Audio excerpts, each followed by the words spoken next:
Join me and let's make a baby burp cloth and teething ring. It is full-blown baby season right now, and so these make great gifts to give to a mommy-to-be.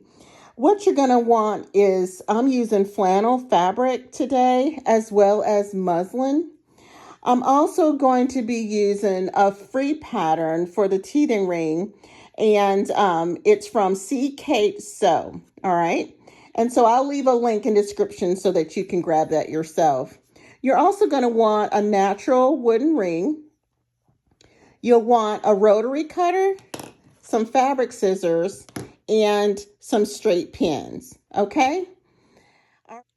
First thing we're going to do is we're going to cut our flannel 10 inches by 18.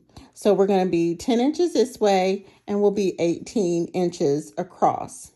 And then we're going to cut our muslin. And y'all, I have, it's literally a total of 4 layers because muslin is kind of thin. So it's great if you can layer up. And again, you're going to cut it 10 inches by 18. Okay? Then you're going to take another piece of flannel, and what you're going to do is you're going to grab your pattern, all right?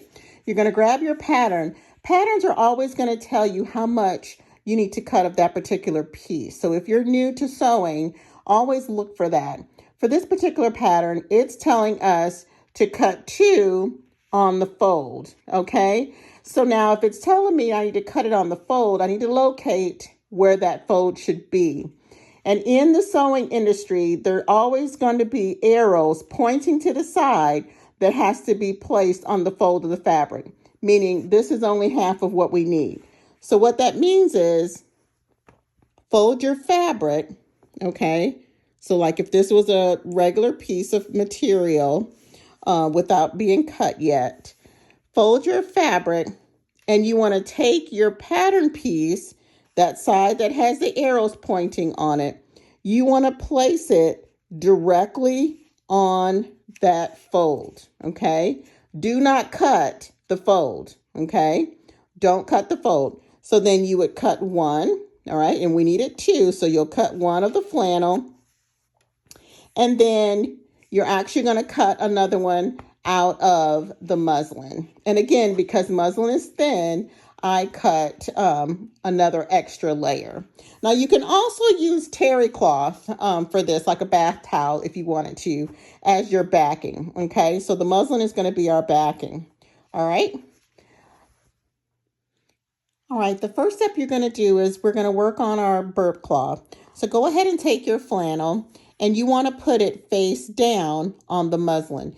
If your muslin is a print, have that print, that pretty side, face up, okay? So we're going to put right side together. So that's pretty side to pretty side, okay? And just place that on top of each other. Now, muslin shifts, so don't feel bad if you're like, I cut this right, and now it's all crazy. So it's okay. Just know that it shifts. But line yourself up as best as you can, okay? All right. I don't care for pointy corners with my burp cloths. So what I like to do is I like to make a little curve, okay? So I'm just grabbing one of my little half circles, and this is a 4.5 inch size. And what I'm doing is I'm going to make a little rounded edge. You can grab a plate or, a cup, whatever. You can freestyle it. It doesn't matter. But just go ahead and you can mark it, with your pen if you want to. But what I like to do to cut time is I will grab my rotary cutter and I will just cut that curve. And I'm cutting through both layers. Okay? All right. And I'm going to do that for all 4 of my sides. Okay. So now all my corners are nice and rounded. Doesn't that look so much better? All right. So we are going to take this and we're going to pin all the way around, and we're going to leave an opening so that we can turn it, okay? So remember, or if you're new to my teaching, you're going to take your hand and you want to take a pin and you're going to poke it through both layers, okay? Bend it and poke it back through. And then you're going to take another pin right in the same exact place, poke it back through, okay? And on the other side of your hand, you're going to put another double pin, okay? That is my little dog, Cookie, who wants some attention. Do the same thing again with a double pin. All right. The reason why we do a double pin in the opening, so that if we're talking, kid comes in, we're distracted of some sort, we know when we see that double pin that, oh my gosh, I need to stop. Okay. So now go ahead and finish pinning all the way around.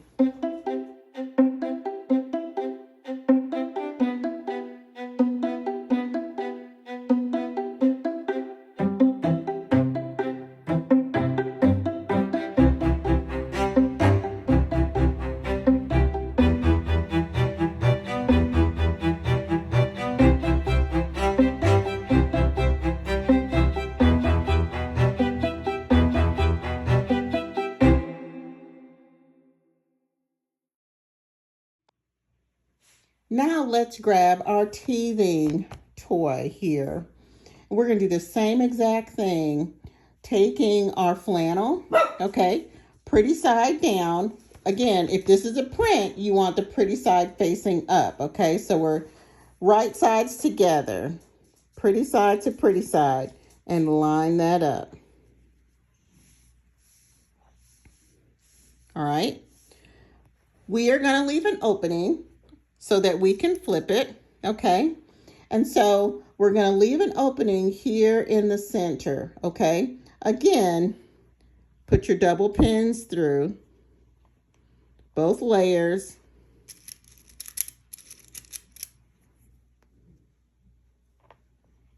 All right? On the other side of your fingers, double pin again.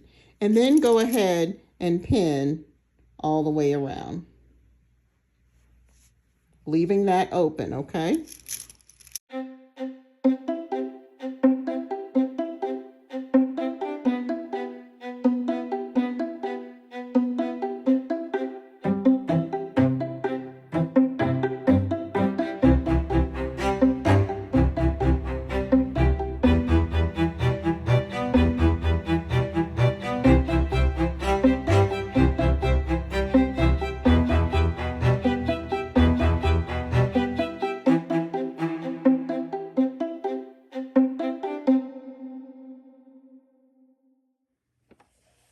Okay, we are just going to do a 1/4 inch seam allowance. That means from the edge of your fabric to where your stitch line is, you want that to just be a 1/4 of an inch, okay?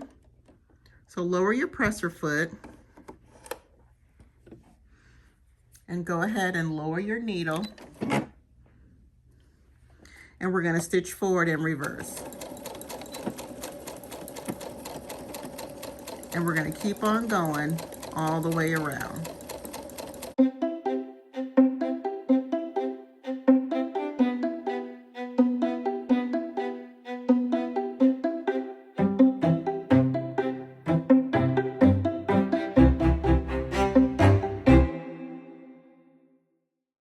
All right, and we're going to keep stitching till we get to these double pins.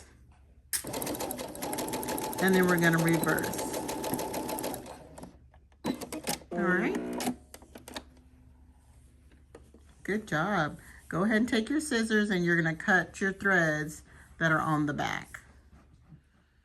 Okay, we laid our burp cloth to the side. And now we're grabbing our teething toy here, or ring, whatever you want to call it. Again, 1/4 of an inch. We're going to stitch all the way around. We're going to start where our opening is, making sure you're not coming across the opening, okay? but on the other side of it, take your pins out and lower your presser foot. Again, keeping that edge of that fabric lined up with the edge of the presser foot, okay? Lower your needle, stitch forward and reverse.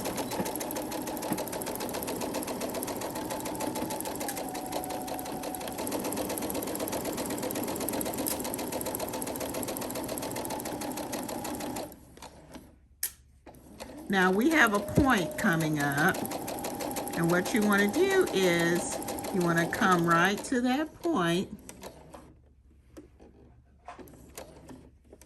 You're going to lift your presser foot up, leave your needle down. Let me go ahead and take that pin out. And you're going to pivot. Lower your presser foot back down and continue sewing.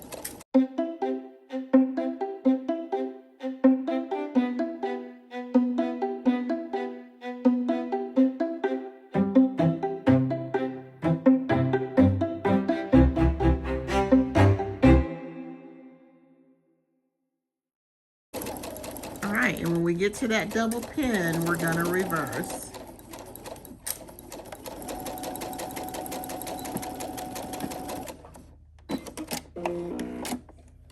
All right, grab your scissors and you're going to cut your threads in the front and also in the back. Okay, we've sewn all the way around both items, okay? But before we flip them, there's something I want to show you. Anytime you're dealing with a curve, you always want to break. I'm cutting about, breaking that fabric, I'm cutting about every ½ inch, okay? You can use pinking shears if you want to. I just didn't grab mine. Or you can just use your regular scissors, okay? So about every ½ inch, don't cut your stitch line, but just break that fabric. The reason why we do that is so that when we go to flip it, it will lay nicely, okay? You won't have all of this bunching up going on. So just in those curve areas. Do that for both items, okay?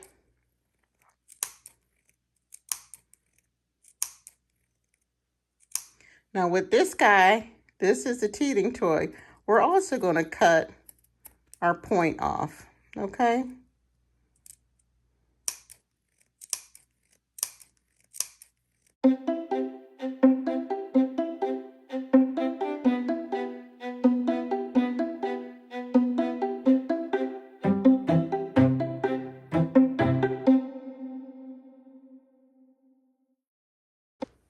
Now, go ahead and take your items and you can flip them.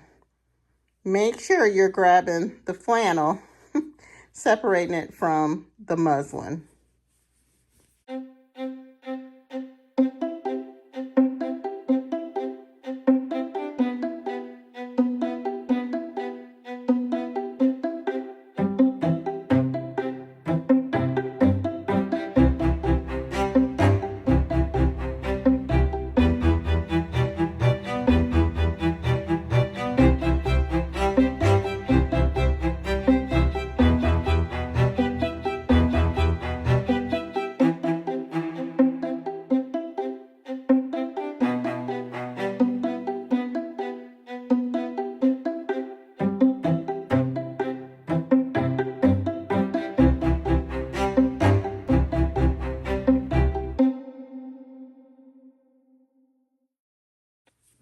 Look how precious that is.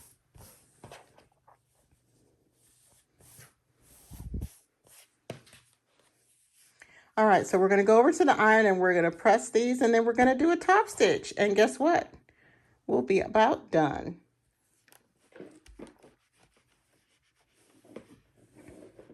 Now make sure your opening that you have, that you turn that opening in, okay? Make sure that opening is turned in and lined up when you're pressing, okay?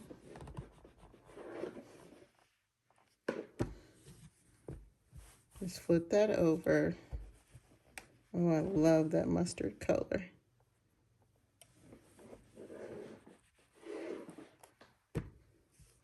And do the same thing for your burp cloth. Take your opening. Where's my opening? Here it is. Make sure it's turned in, okay? Keep it lined up. And you're going to press.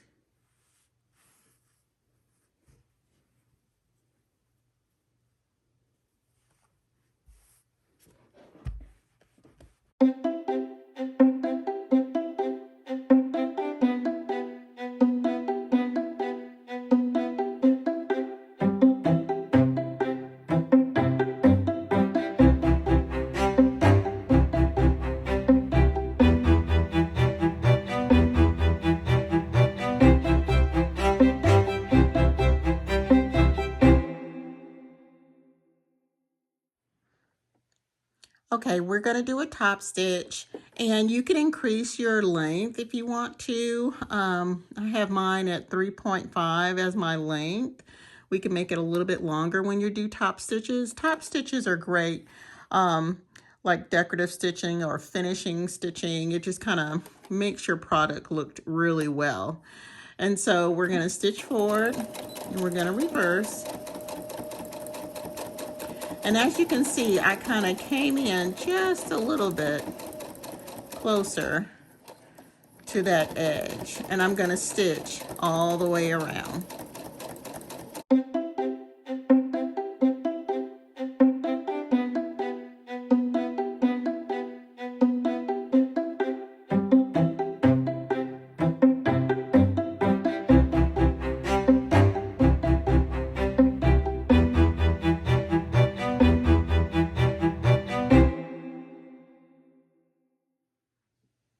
Now let's do the top stitch for the burp cloth.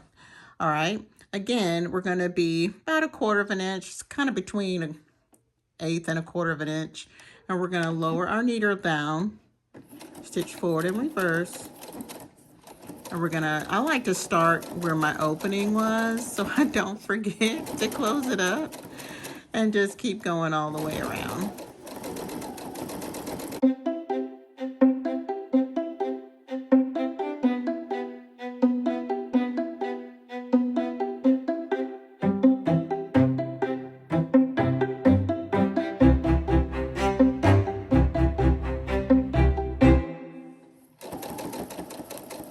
All right, when you get around, you're going to get right on top of where you began, and you're going to reverse. And don't forget to cut your threads in the front, and then you also have threads in the back, okay? Look how cute this looks. Oh my gosh, I love it. Oh, it looks so good. Y'all did a great job. Now let's just do this one final step. And you're like, what are we going to do with this wooden ring? All right, I'm going to tell you, it's really easy. So take your teething toy, all right, fold it so that you can find your center, okay? And then kind of pinch that center. You're going to then have that center over the circle, okay? You're going to take your tail. We'll start with the right side. You'll take your tail. You're going to put it up through the back. You see that? And you're going to pull it. All right? You can decide if you want it that way where you see the contrast showing, or if you want it that way where the print is showing. I'm going to do the contrast, okay? So that's kind of up to you. Do the same thing with the other side. Take the point of your tail, go through the back, and you're going to pull it nice and tight. Okay? And so now if you tighten them both, you can kind of scrunch up. And you got little bunny ears. If you pull it nice and tight, oh, that's so good. So that lets you know that you can take this off, wash it, and put it back on the ring really easily, okay? If you're a person where you're running a business, you can put your business tag right here, as well as put your business tag in your burp cloth. That would be great as well. So these are super, super cute. I love this. Y'all, thanks so much for joining me and making this project together. I didn't have to do it by myself. You guys joined me in it, and I appreciate it. Go ahead and like this video. And if you're not already subscribed to us, subscribe. And then you'll know when we're going to do another project. If you see something on here that you like, but you're not a seamstress at all, you just like watching the videos, go ahead and you can go to soulphoriastudio.com. And you can place an order if you see it, or you can reach out to us and we'll be glad to create something for you. Until next time, keep creating.